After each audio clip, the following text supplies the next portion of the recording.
Guys, I just filmed the intro of this video and I went back and I saw that I was talking for 30 minutes and that was just so unnecessary. So we're really doing a take 2 right now.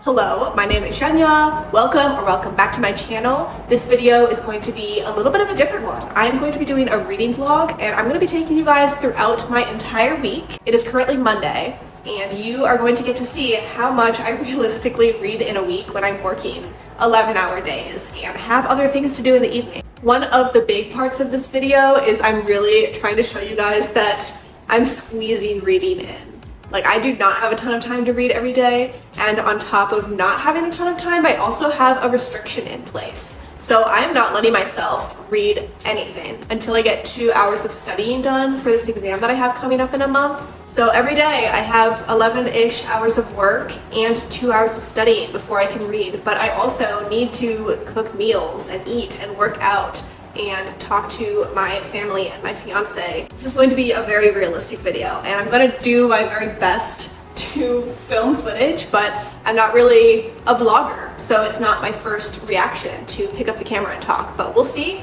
how I do. It's currently Monday. I have already been at work today. It's the evening. I have gotten my 2 hours of studying in and I've just prepped my dinner. I'm going to work out, and first thing on the agenda for this evening is my nails are lifting right now, so I really need to soak them off and remove them and file them down and everything. So when I'm doing that, I'm thinking about putting an audiobook on so I can kind of do 2 things at once. Right now, I'm reading Harry Potter and the Half-Blood Prince, which is the 6th book in the Harry Potter series. My goal for this week with that book is to finish it by Thursday. I'm about 40% in. I feel like this is doable because I can read that book very fast. But I also want to try and pick up 2 other books this week. Oh, and I want to finish Harry Potter by Thursday because I'm going home to Michigan this weekend and I want to watch the 6th movie with Caden, my fiance. So that's why I want to get that book done on Thursday so I can at least start another book on the plane on Friday. That's enough talking, enough of an intro. I'm going to do my best to film a little bit throughout the evening, but honestly, this might be a short vlog because I don't know how good I'm going to be at picking up the camera.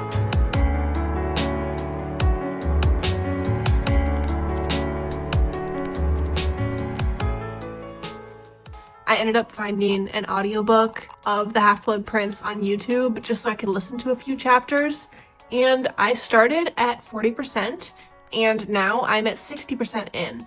So that is quite a bit of progress and I feel like I could definitely finish the book by Thursday.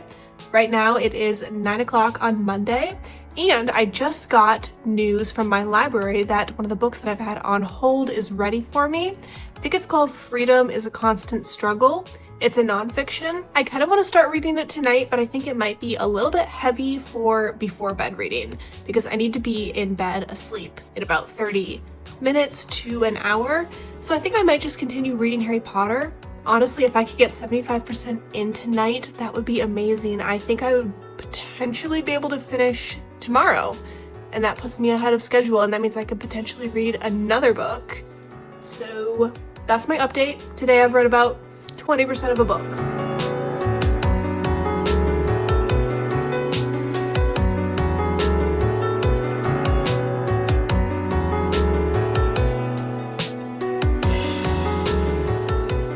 It is Tuesday, 6:30 p.m. I'm done with work for the day. I'm done with my 2 hours of studying, and I will say I binged a lot of the book yesterday, or I guess last night after I finished filming and was in bed. I got about 80% in, and I did read it a little bit today, earlier, and I'm now 90% into Harry Potter. So I'm 100% going to finish that tonight. Like, I keep flying through it every time I pick it up. So that is going to happen, and I'm probably going to start another book tonight. I still need to cook my dinner and do an at-home workout before I can actually settle in and start reading. I'm gonna get like 2 hours of reading in tonight, and then it's time to hit the hay. So I don't have a ton to say on Tuesday, which is today.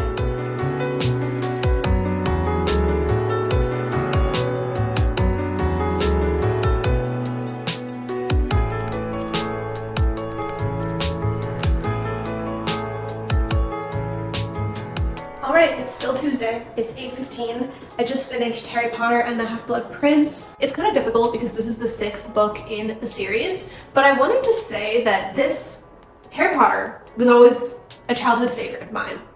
And I don't think I said it in this video, but this is a reread for me.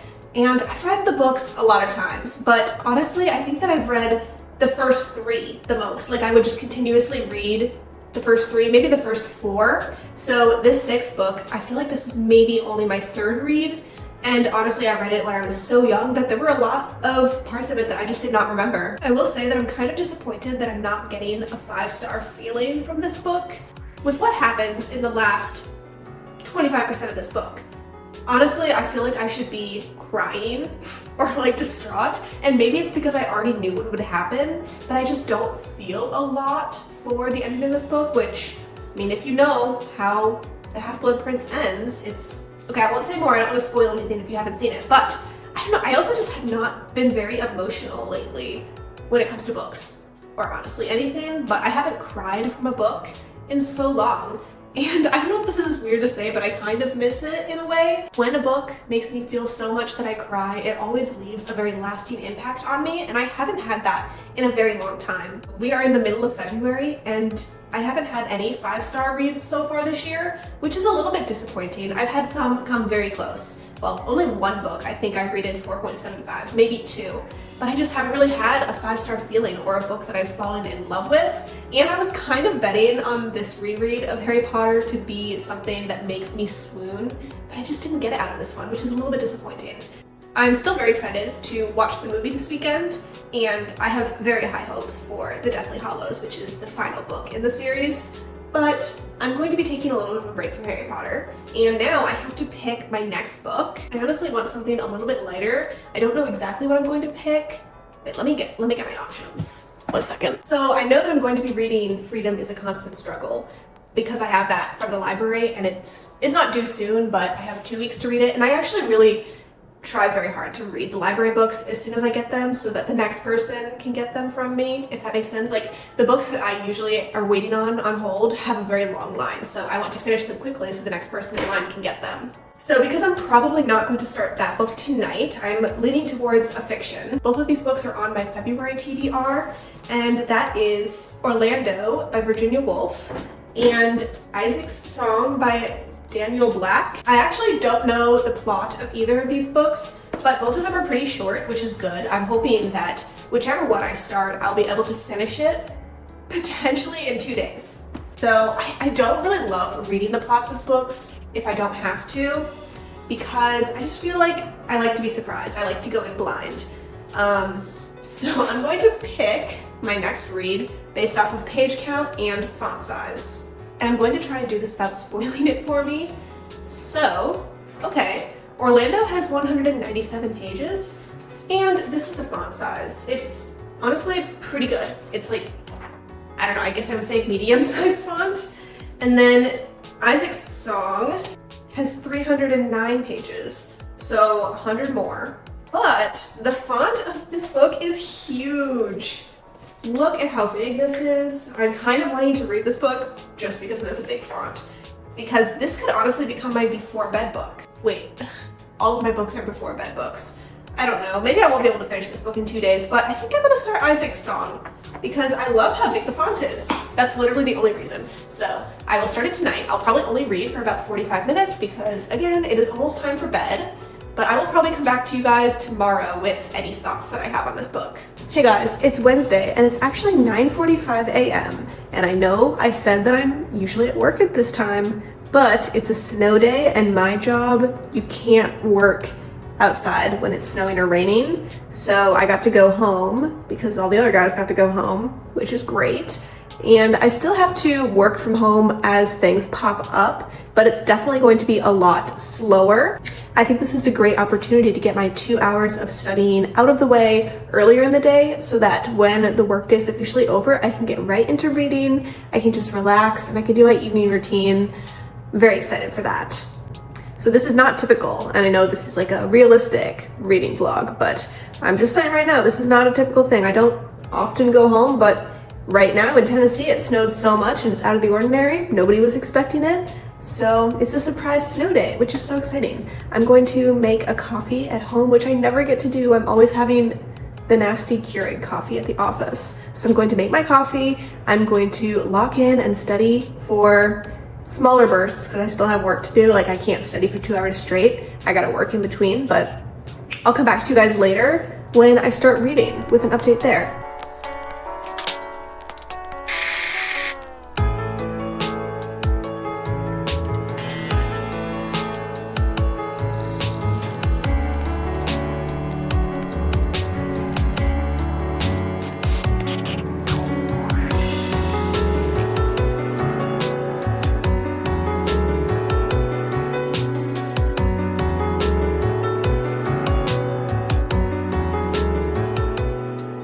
Hello, it is almost 4:30, it's still Wednesday, and I've got my studying done, went to the gym, done with work for the day unless someone reaches out to me, but I'm working from home. I'm done with work for the day. So, Isaac's Song, I started it last night. I didn't get very far in. I am 41 pages in, but so far it seems like the plot is this little, well, I was gonna say this little boy, this boy Isaac, or this man. I actually don't know how old he is. Wow, I'm doing a great job with this plot summary. Isaac, he's with a therapist. He is bringing up his dad. His dad has passed away, and he's feeling very conflicted about it. He's feeling a lot sadder than he expected he would feel when his dad passed away because they weren't very close. So the therapist has told him to just write down everything that he can remember, basically, so they can get to the bottom of why he's feeling this way. So I'm only a few chapters in, and he's just been kind of telling a little bit about his childhood. We are starting to see that Isaac kind of leaned towards the societal female gender norms. I don't know if that's the right way to say it, but his father is not very happy about it because he wants his son to be a man. So that's the big struggle that Isaac is going through right now. He's trying to deal with his sexuality, it seems, or his gender identity. I don't know where the book is going, but I'm intrigued. I love that the font is big. It's pulling me in, and I actually think the font might be big for a reason, but I'm not going to say what it is because I don't want to go any further in depth about the story plot because I don't want to give anything away. Sorry if I sound out of breath. I did just get back from the gym, but I'm 40 pages in. It is 4:30. We're going to see how far into this book I can get tonight. Hi guys, it's 9 p.m. and I've gotten 115 pages into my book. That's not as much as I was hoping to read today, but honestly, that's okay. Not every day could be perfect. I honestly ended up getting into my little midweek slump where I just start to wish I was home and just be kind of a lump sitting on the couch. So during those times, I find it a little bit difficult to find motivation to read. And I like this book a lot, but it's not much of an escape for me right now, I will say. And I think I was kind of craving some sort of an escape. So I ended up kind of just watching some YouTube videos. I ended up painting my nails, doing my nails, and I'm really unhappy with them. They do not look good in person, but that's okay. Yeah, so I'm about 36% into Isaac's Song, and I don't have much else to say about it tonight. I'm hoping I can make pretty decent progress tomorrow because I would love to finish it before I have to get on the plane on Friday, but we'll see.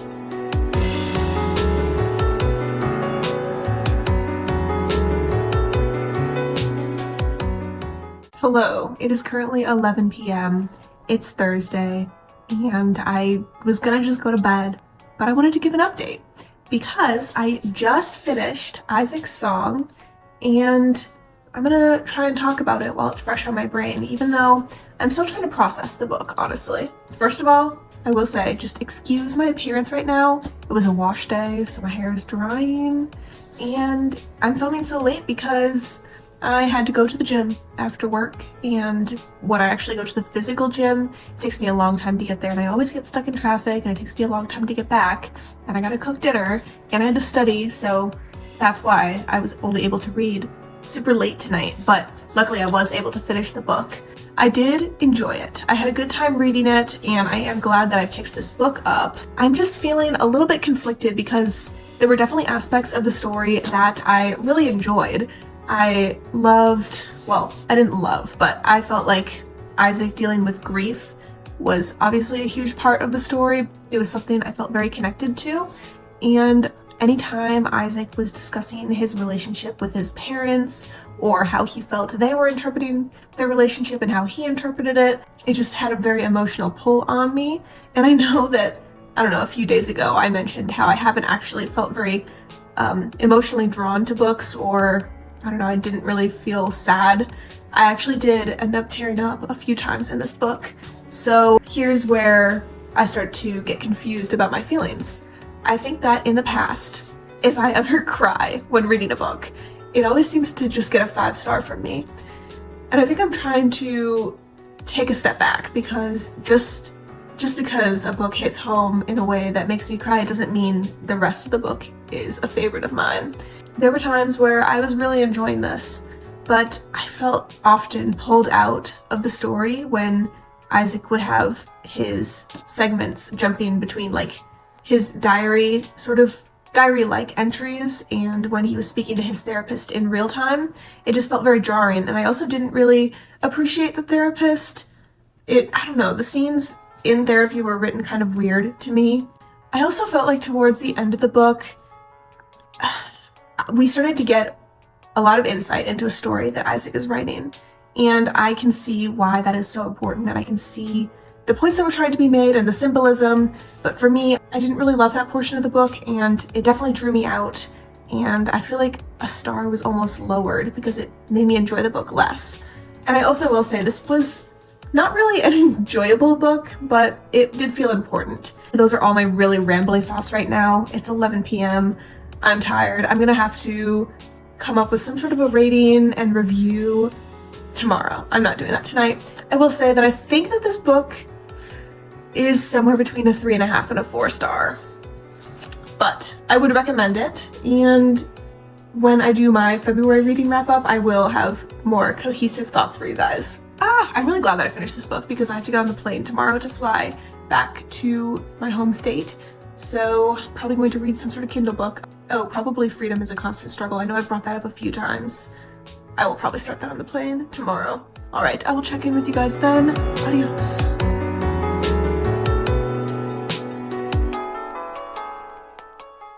It is 9 p.m. It is Sunday. I definitely kind of failed this vlog. I meant to film every single day, but I'll just give you a little bit of an update about how my weekend went. So I didn't film on Friday. I ended up reading 40% of Freedom is a Constant Struggle when I was on the airplane, and I started a Clockwork Orange, but I only got one chapter in because the language was confusing me so much. It was like it was inventing a whole nother language, and I didn't know what I was reading, so I didn't end up reading any more of that. Plus, Freedom is a Constant Struggle, I had it on my Kindle, so I could read it when the plane was dark, and I didn't feel like I was annoying anyone. Then once I landed Friday evening, I didn't read anything else. I just hung out. Saturday, I didn't read anything at all. I did try and read on the way to the dentist appointment that I had on Saturday, but I couldn't get anything done. I was a little too anxious about my cavity fill-ins. Sunday, which is today, I managed to finish Freedom is a Constant Struggle while on the plane. So my thoughts on that, I'll tell you in the car. 1 second. I am back in my car, and I'm gonna keep this really short because I have an hour-long drive to get home, but I'm gonna end the vlog here. I won't talk too much about Freedom is a Constant Struggle, but I will say that I liked it. However, I wouldn't recommend reading it so quickly like I did, because it's a collection of essays and speeches, and I will say they do feel a little bit repetitive over time, but I think as individual speeches and essays, they are amazing. They're so important to hear, and there's a lot of really valuable information, but I just feel like it shouldn't be read back to back to back. That's just my opinion though. And to give a recap on the entire reading vlog, I read most of Harry Potter and the Half-Blood Prince. I read Isaac's Song, the entirety of it. I read the entirety of Freedom is a Constant Struggle, and I got one chapter into Clockwork Orange. But this is a very typical week of reading for me, honestly. Well, I think I would say I read a little bit more than I usually do, but maybe it seems that way because the books that I read were shorter. And then also, it is pretty typical of me to read basically nothing when I go home on the weekends because I'm just spending time with my loved ones. And sometimes I'll read a little bit before bed, but honestly not really. A big reason I'm able to read so much is because I'm alone in Tennessee and I don't have anyone to, not distract me, but I don't know, it's just different. So thank you so much for watching this entire video. I had a lot of fun, and I feel like with time, my reading vlogs will become a little bit more interesting, and I'll know exactly what I want to film. So I will talk to you guys in the next video. Bye!